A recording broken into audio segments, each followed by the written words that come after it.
Franz Stangl foi um dos homens mais procurados do mundo. Ele comandou os campos de extermínio de Sobibor e Treblinka. Ele viveu confortavelmente em São Paulo e trabalhou na Volkswagen. Gustav Wagner trabalhou para Franz Stangl nos campos de Treblinka e Sobibor e ele ficou conhecido como a Besta de Sobibor, por conta das coisas que ele fez nesse campo de extermínio. Sobre essas duas figuras, nós conversaremos hoje.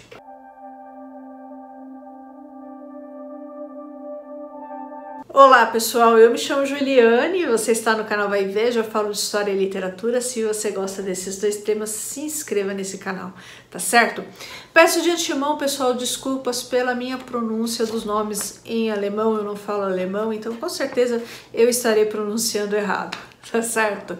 Então vamos lá, pessoal. Franz Stangl era austríaco, nascido na pequena cidade de Altmünster em 1908. Consta que o pai dele era vigia noturno e a relação deles era bastante conflituosa. Franz Stangl foi ensinado a obedecer, a nunca questionar. Ele se viu obrigado a trabalhar desde os 8 anos, pois o pai faleceu. Com o tempo, Stangl percebeu que havia poucas opções profissionais a seu alcance e ele decidiu entrar para a polícia. Essa profissão era apenas uma oportunidade promissora. Para ele, um uniforme era algo bastante sedutor, pois passava autoridade. Stangl se dedicou bastante na polícia, sendo promovido à polícia política, que na época era responsável por deter todos aqueles que eram considerados inimigos do Império Austríaco. Quando a Alemanha invadiu a Áustria em 1938, todos os policiais que tinham perseguido os nazistas foram presos. Stangl inventou que ele deu um jeito lá de retirar o seu nome na lista, que ele tinha perseguido os nazistas. Mentira. Na verdade, Stangl sempre se simpatizou com o nacionalsocialismo. Ele também inventou que quem não cumprisse as ordens dos nazistas na polícia era enviado para campos de concentração. Não, a pessoa era só rebaixada do cargo. Em 1939, Stangl supervisionou a segurança do programa de eutanásia, conduzido pelos alemães para matar pessoas consideradas incapazes e deficientes. O programa era chamado de Action T4, uma referência ao endereço do prédio onde eram realizados os assassinatos. Stangl disse que foi convencido de que ele não teria nada a ver com isso, pois os policiais não participavam, dos projetos e tal, então ele só fazia segurança. Tá? Stangl disse que não podia ter se recusado a participar desse projeto. Mentira novamente, poderia sim. Posteriormente, Stangl foi designado para trabalhar em Sobibor, um campo de extermínio nazista que ficava na Polônia. Sobibor foi um dos mais terríveis campos de extermínio. Houve uma revolta lá liderada por um judeu que era do exército soviético e o campo foi fechado. Nisso, Stangl foi transferido para um outro campo de extermínio, que é o campo de Treblinka. No final da guerra, o nazista foi capturado pelo exército americano. Ele ficou numa prisão austríaca e em 1948 ele escapou. Primeiro, Stangl foi para a Itália, onde fugiu pela Rota dos Ratos, criada por sacerdotes católicos que se simpatizavam com o nazismo. Em Roma, ele se encontrou com o bispo Alois Rudal. Rudal era muito conhecido pelo seu apoio a Hitler.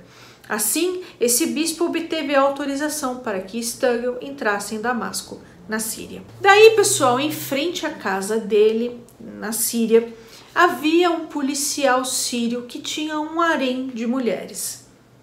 Aí, esse policial, se interessou por uma das filhas do Stangl.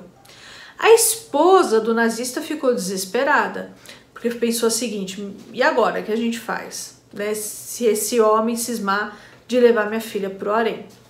Daí ela foi em várias embaixadas de países sul-americanos e conseguiu um visto para o Brasil. Daí eles fugiram da Síria. Em São Paulo, pessoal, Stangl teve uma vida tranquila. Ele arranjou um emprego na Volkswagen, né? Ele era alemão, falava alemão fluente e tal, então arranjou um emprego na Volkswagen. A esposa dele trabalhou como secretária na Mercedes-Benz e eles tinham uma vida de classe média bem razoável. Eles construíram uma casa em São Bernardo, depois construíram uma casa muito maior no Brooklyn. A família vivia tranquila, mas o nome de Stuggle constava na lista de criminosos de guerra. Simon Wiesenthal, que foi o maior caçador de nazistas, né, ficou muito famoso, estava à sua procura. O Simon Wiesenthal não dava paz, pessoal, para esse pessoal, não. Toda hora o Simon Wiesenthal não deixava que as pessoas se esquecessem dos nazistas, né? E os nazistas tinham muito medo de cair, né, nas mãos dele, de Simon Wiesenthal descobrir aonde eles estavam. Muito bem. Stuggle foi preso em 28 de fevereiro de 1967 na sua casa lá no Brooklyn. Ele falava, pessoal, que preferia 1000 vezes a polícia paulista ou o exército brasileiro do que cair nas mãos de algum judeu ou do Mossad. Para o DOPS, que era a polícia política do governo militar, ele admitiu sim seus crimes, mas veio com aquela velha ladainha, que ele só cumpria ordens, né? Stanislav Smisner, acho que é assim que se pronuncia, foi um dos poucos sobreviventes de Sobibor. Ele tinha 15 anos na época e ele imigrou para o Brasil. Stanislav depôs contra Stuggle. O nazista disse que gostava de Stanislav, que inclusive salvou a vida dele e tal, mas essa relação não era uma relação igualitária, né? E aí, pessoal, o que aconteceu? O Gustav Wagner era pior do que o Stuggle. Consta que ele torturou muitos judeus em Sobibor. O apelido dele era a besta de Sobibor, para vocês terem uma ideia, né, da figura, certo? E o Wagner, pessoal, matou pessoalmente os pais de Stanislav. Gustav Wagner viveu no Brasil também muito tranquilo, num sítio em Atibaia, né? Ele trabalhava ali para uma família de elite e tal. E as pessoas falavam que ele era um velhinho simpático, que nunca fez mal a ninguém, que contava histórias e tal. E as pessoas se assustaram quando descobriram que ele era a besta de Sobibor, porque falaram, não, esse homem é muito simpático, sempre conversava com as pessoas, e ele era conhecido em Atibaia como Seu Gustavo. E aí, pessoal, a tranquilidade do Wagner foi quebrada quando Simon Wiesenthal descobriu que ele estava no Brasil, que ele estava em São Paulo também. De acordo com Mário Shimanovich, que é ex-correspondente do Jornal do Brasil, o Wiesenthal ligou para ele dizendo que sabia onde Gustavo Wagner estava. Segundo o jornalista, ambos bolaram um plano para fazer Wagner aparecer.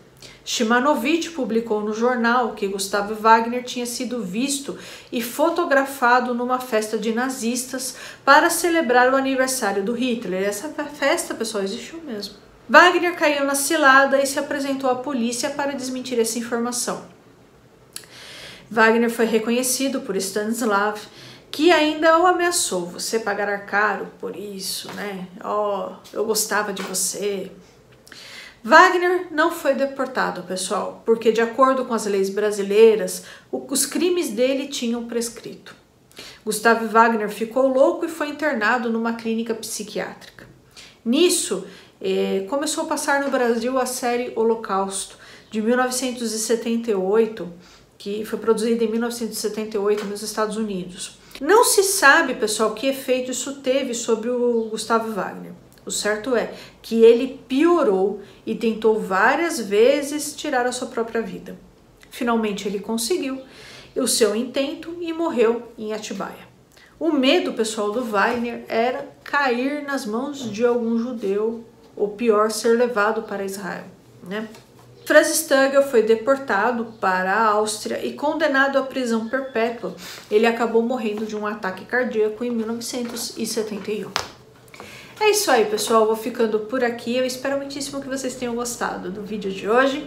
E eu peço a sua gentileza para você, por favor, se inscrever nesse canal, curtir, compartilhar esse vídeo com seus amigos, publicar esse vídeo nas suas redes sociais. Tudo isso é muito importante. bom? Um abraço e até mais.